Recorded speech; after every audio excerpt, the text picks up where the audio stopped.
தமிழ்நாட்டில் வடகிழக்கு பருவமழை கடந்த சில வாரங்களாகவே தீவிரமாக உள்ளது.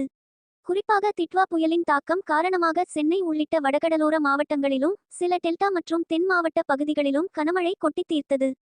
தற்போது திட்வா தாக்கம் நகர்ந்த போதிலும் தமிழகத்தின் பல்வேறு பகுதிகளில் நேற்றும் இன்றும் பரவலாக மழை பெய்து வருகிறது.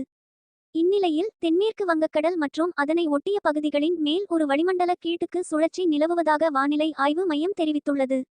இதன் காரணமாக இன்று தமிழகத்தில் ஒரு சில இடங்களிலும் புதுவை மற்றும் காரைக்கால் பகுதிகளிலும் இடி மின்னலுடன் கூடிய லேசானது முதல் மிதமான மழை பெய்யக்கூடும். மேலும் கோவை, திண்டுக்கல், நாகை, தென்காசி, நெல்லை ஆகிய 5 மாவட்டங்களிலும் காரைக்கால் பகுதிகளிலும் இன்று இரவு வரை மழைக்கு வாய்ப்பு என வானிலை ஆய்வு மையம் தெரிவித்துள்ளது. இன்றைய தினம் தமிழகத்தின் அநேக இடங்களில் வெயின் தாக்கம் குறைவாகவே இருந்தது. அதிகபட்ச வெப்பநிலையாக கன்னியாகுமரி மாவட்டத்தில் 31.6 டிகிரி செல்சியஸ் பதிவானது. மேலும் தமிழகத்தில் வரும் டிசம்பர் 11ஆம் தேதி வரை மழை தொடரும்.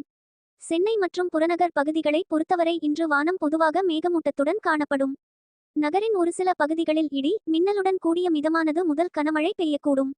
மேலும் நகரில் அதிகபட்ச வெப்பநிலை 29 முதல் 30 வரை டிகிரி செல்சியஸை ஒட்டியும் குறைந்தபட்ச வெப்பநிலை 24 டிகிரி செல்சியஸை ஒட்டியும் இருக்கக்கூடும்.